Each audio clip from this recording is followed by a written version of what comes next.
Today on CityCast Chicago, is Chicago's guaranteed income program on the budget chopping block?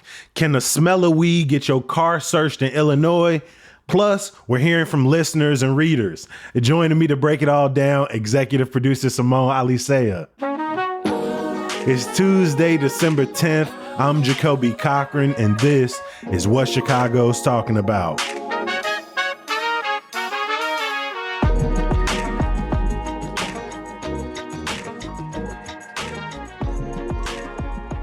Morning, Simone. How was your weekend?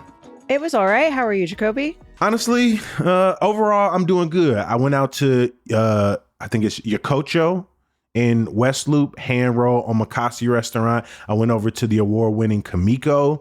I went down to the little whiskey bar, and I'm gonna just be real. They take that so seriously. I asked, why does soju mix well with water? And I got like this 5-minute explanation that I didn't really retain, but I definitely enjoyed. Well, Simone, this is the season of giving, and we definitely embracing that today as we continue our end of the year membership campaign. What do we have for new members who joined today? Yeah, we've got gifts. We've got gifts on gifts on gifts. So if you become a CityCast Chicago member today, you'll receive not just one, but 2 thank you gifts. We've got that exclusive members only tote that we've been talking about, the all black tote with the zipper, very classy. And members who join today will get a free audiobook credit from our friends at Libro.fm. So now is the time. Today is the day. Head to membership.citycast.fm to join now. I'm gonna be real. I don't always love the part where we ask people to give over money, but these like membership ads make me feel like I'm in The Price is Right or something. I'm like, Simone, what do we have for them today? A brand new tote bag.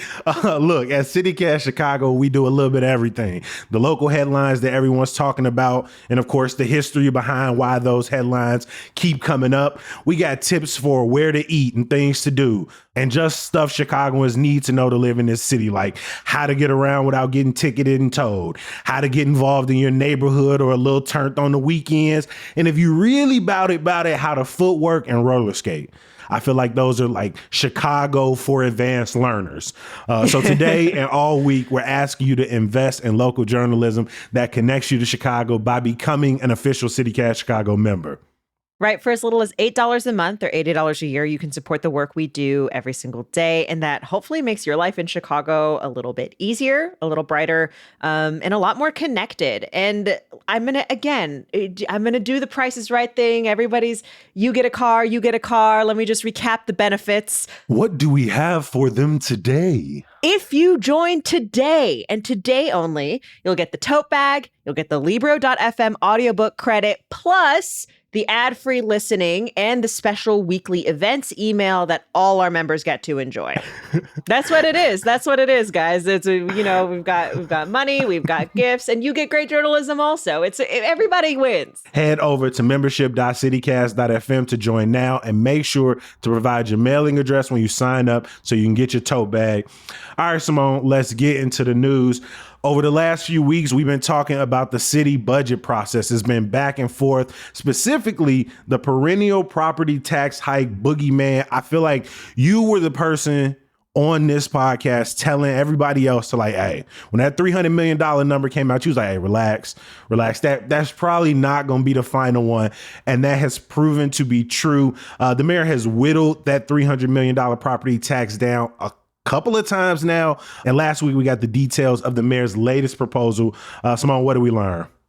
Right. So now we're looking at a $68.5 million property tax increase, which is, I think, less than a quarter of the original $300 million property tax hike. I got to ask you a quick question. And Sure. I know you don't have like the immediate answer to this, but I know some people are thinking, if it could have just been $69 million, why wasn't it $69 million the first time? Why drop a $300 million number that is pretty much universally, even though I know experts have come on the show and told us like the importance of property tax, what they mean, how we got here.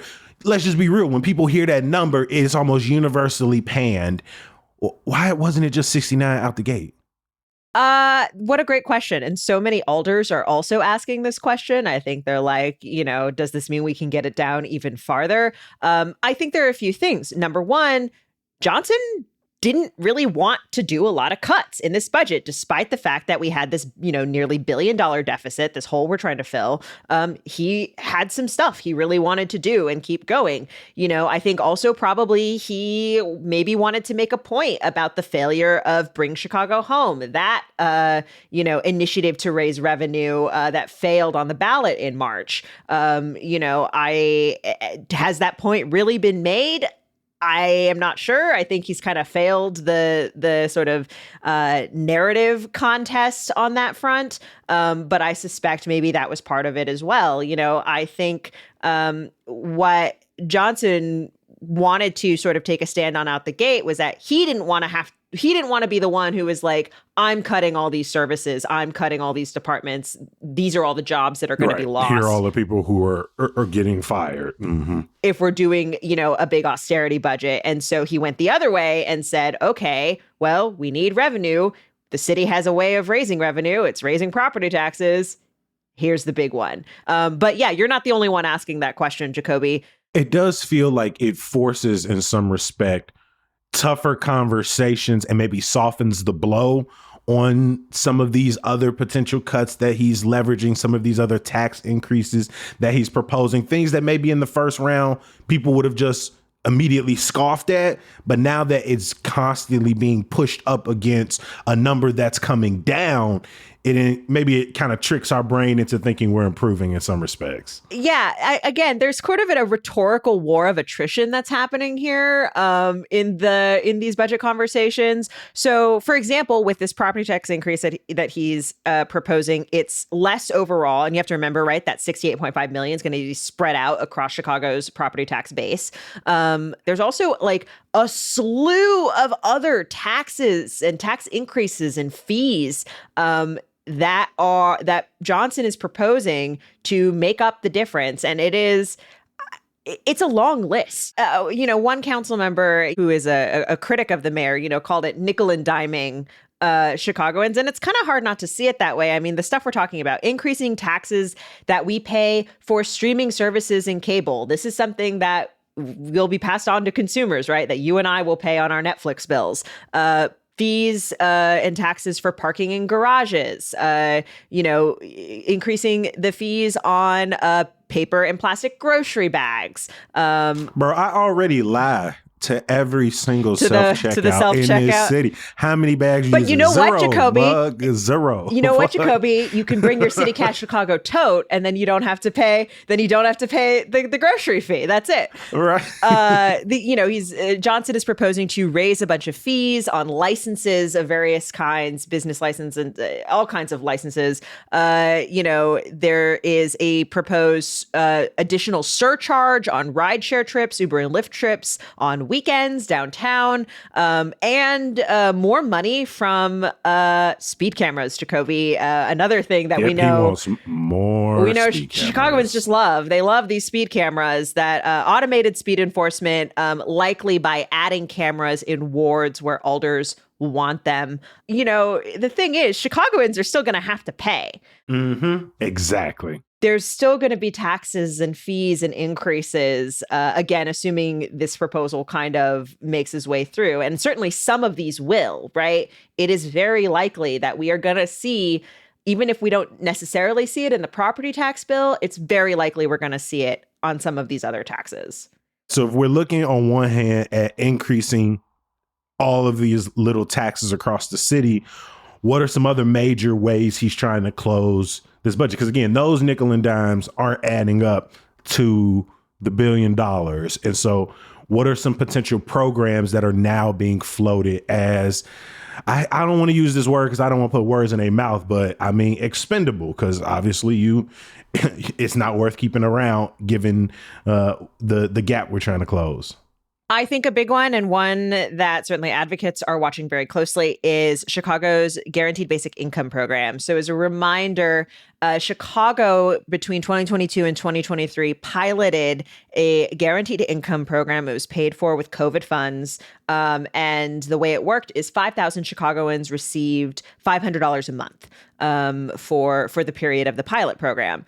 And by several accounts, it was very successful. The University of Chicago just released a report explaining some of the successes, not just to the recipients of, the people who received that money and how, useful and that was and how that changed folks' experiences, but also just lessons learned in terms of dispersing social aid in general, right? Like getting kind of these checks, this cash to individuals who needed it. Often it's very difficult for social service providers to actually find the people and meet people. You might need this one thing, but only one department does it. And, it can get very confusing. And so, there's a lot of promising research that came out of this pilot. Mayor Brandon Johnson in May said that he was committed to starting it back up, keeping it going in 2025. He gave it a new name and it made a big announcement.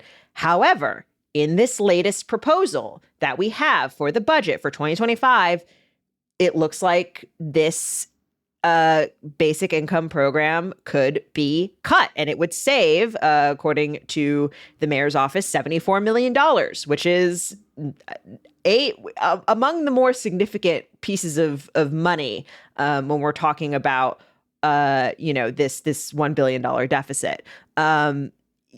Obviously, as I said, this has been met with intense pushback from people who have participated in these programs. And we did an episode with Dr. Eve Ewing at the top of this year about the importance and the growth of these programs, not only in the city and in the county, but across the country. And I mean, so many of the issues we talk about on this show, whether we're talking about lack of grocery stores, the rising costs of childcare, healthcare, transportation, medical, so much of it comes down to people need more money. In the first round of this program, when applications went out, again, you already mentioned 5,000 slots were available. 176,000 people applied. Right. The need is there.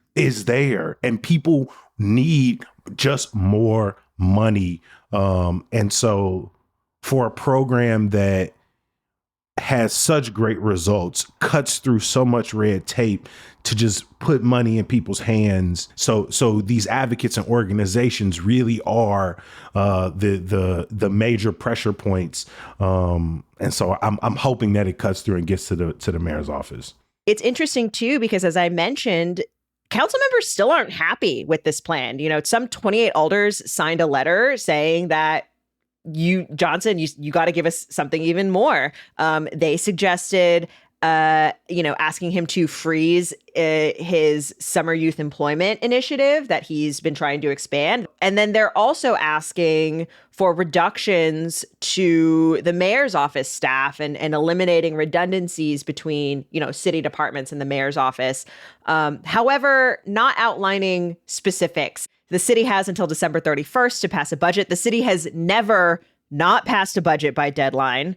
And so very likely that, eventually all this noise will kind of will quiet down, come to a close. They'll come to an agreement. But yeah, certainly one of the more contentious budget negotiations, budget discussions in recent memory. Please follow along at chicago.citycast.fm and trust us, we will point you in the right direction to all of our amazing colleagues who are keeping us updated on this ongoing budget saga.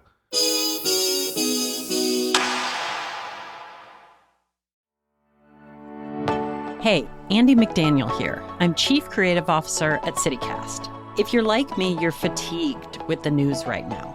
And yet here you are listening to today's show. I hope that is because CityCast is a bright spot in your media diet. We started CityCast out of the belief that local news can be not only informative, but useful, even delightful. We also believe that when people like you understand your city and your neighbors, it makes your city a better place to live. If CityCast does that for you, I hope you'll consider becoming a member. By listening to this show, you are already a part of what we're building. But when you become a CityCast member, you help ensure we stick around.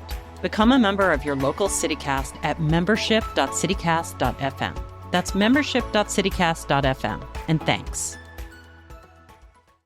Simone, we got to talk about this. The Illinois Supreme Court has issued some seemingly confusing rulings about the smell of weed as it pertains to police searching vehicles. It seems like some cannabis smell can get you stopped and searched while others can't. This matters a lot to me. Simone, catch me up here. This is a fragrance I am often carrying. Yeah. So back in September, the state's highest court ruled on a case involving the smell of burnt cannabis, which you can imagine why, right? When cannabis is actually being smoked, one imagines. And they ruled, the state's highest court, the Supreme Court, ruled that smell on its own is not enough for police to search your vehicle. There has to be something else. So it's similar to alcohol, right? The smell of alcohol is not enough to search a vehicle. You have to see, someone missing red lights, swerving, whatever. There has to be something else for police to be able to search your vehicle. As somebody who has been stopped and illegally searched, I have had it smells like weed used to get me up out my car, sat on the curb, and my things sort of rifled through. So I have been on the other end of these searches before. Obviously, the legalization of weed has changed, should change the way that police are behaving around weed on some level, should be treated more like alcohol is, since alcohol has been legal. And I think too, clarifying what is and is not, an illegal search, right? However, late last week, we got a ruling from the exact same court in a completely separate case that the smell of raw cannabis, so unsmoked cannabis, unsmoked dope, that police can search your vehicle based on that smell alone. And I'm sure, as I say this, on its face, you're like, how does that make sense? And as you read into the details of the ruling, there is a logic that is being employed here. Basically, what's happening is Illinois law, even though weed is legalized, Illinois has really strict guidelines in the law surrounding weed about how cannabis is transported. And one of the stipulations is when you are transporting and storing weed, it has to be in an odorless container. So the logic goes, if you can smell raw weed, it's probably not in an odorless container, and therefore you're breaking the law because you are not transporting the weed the way it's supposed to be transported. And that was the majority decision by the Illinois Supreme Court. There was a dissenting justice who wrote in a dissent that was like, this doesn't make any sense on its face. This is going to be confusing to everybody. And it sets us back. Like the whole point of legalizing weed was to treat it as a thing you're allowed to have, as it is legal. And this ruling sets us back. So there is some legislation that the General Assembly could take up that could relax those restrictions on transporting weed, that could maybe affect this. But in the meantime, this is what the law says is burnt cannabis, not enough of a reason. Raw cannabis, you might be searched by police. Yeah, I think anything that makes the system more confusing for people like myself who may be transporting weed in a vehicle and who are already subjected to more traffic stops, more searches, longer wait times when stopped. I think this just sort of brings even more unease because it feels like it gives more confusion and thus more justification and potential storytelling for police officers to use to justify broader searches. Like you said, if this is what they're going to move forward with, I think then legislators need to sort of counteract and make transporting a much more safer process. Our longtime listeners know that we are always telling you to call or text us at 773-780-0246. We ask you to give us your ideas, your thoughts, episodes you love to hear. And sometimes you respond. We love getting messages from listeners. So please, please, please keep them coming. This week, listeners gave us some holiday tips. Simone, what did they have to say? Yeah, there was some really good ones. So Julio and Pilsen listened to the episode we did where we reprised our 1-star review game where we guessed the popular holiday attraction based on 1-star Yelp reviews. And one of the attractions we talked about in that episode was Christkindl Market, of course, the German style Christmas market, and which is an attraction that I love personally. I love going. I'll probably go this year. But as the 1-star review pointed out, it does get very crowded and it can be hard to move. And, sometimes it's cold and you don't quite get all that holiday cheer that you want. Carrie and Monica tell you to pregame. Drink and eat before you come. I think that's right. That's a great tip too. Julio also had this other tip if you want to get that German Christmassy feel without having to go to Daily Plaza and go to Christkindl Mark specifically. Julio suggests Jean's Sausage Shop in Lincoln Square. They stock so many European favorites, including that Glühwein, the mulled wine, marzipan, and various other European treats. And Julio says, this spot carries a lot of the things you can find at Christkindl Market without the long lines or crowds. 5 stars. And I just wanted to second this. I think this is a great tip. If that is the kind of stuff you're looking for and they decorate too. And there are places to, it's also a deli. So you can kind of grab a sandwich if you want. It's a great little spot in Lincoln Square. I co-sign this tip from Julio. So thanks for that. We also heard from Vero up in Rogers Park around our guide to December. What they have to say? Yeah, so Viral heard our Guide to December episode where I talked about my love of mulled wine in various forms, and gave us this recipe that he got from a friend who had studied abroad in Germany called Fürsagenbowl. I'm sorry, guys. German is not on my... Anyway, I would love to make this. So the way it works is you make your mulled wine in a big bowl, and then you put a tray on top of it. And on that tray is a sugar loaf. So a big block of sugar. You soak it in rum, the sugar, and then you light it on fire. And then what happens is the caramelized sugar drips into the mulled wine, and then you drink it. So it's this hot, sweet, caramelly wine concoction. And he also gave us a link to a recipe. So very pleased to add that to my mulled wine collection this season. So thanks to Viral. Seriously, I appreciate people who send us recipes, send us restaurant recommendations. See these episodes as an open conversation. No list is complete without your suggestion. So feel free to send it our way. The other thing that we have heard, because as we've mentioned, it's our end of year campaign for membership. So when you join at membership.citycast.fm, you can leave us a little note telling us why you joined. Jacoby, who have we heard from so far? Amy said, I want to support local journalism, the little guys who make a difference and report things I am interested in. Amy, we appreciate you. Shout out to you. Melissa said, I've been trying to support local news lately, and I'm a sucker for a tote bag. I described the tote bag to Taylor, and she was like, when are we getting out of the tote bag into just the bag? When you add a zipper? This tote bag has a zipper, so this feels fancy to me. If you can close up all your valuables in it, and nobody's gonna. I think that's fancy. Hey, I want to give a huge thank you to everybody who listens to the podcast. Again, feel free to reach out to us at 773-780-0246. Send us your holiday tips, episode ideas you want to hear in the new year, places we need to try. Whatever you got, please send it over to us. I want to give a huge thank you to our executive producer, Simone Alisea. Hey, thanks, Jacoby. Of course, I can't let you go without some good news. I want to give a shout out to our events calendar on our website, chicago.citycast.fm. When you get to the website, check out our events tab. Trust me, it's a one-stop shop for all things holidays. Tonight, we got a kids holiday arts and crafts session up in Norwood Park. On Thursday, there's a holiday evening market on the near west side.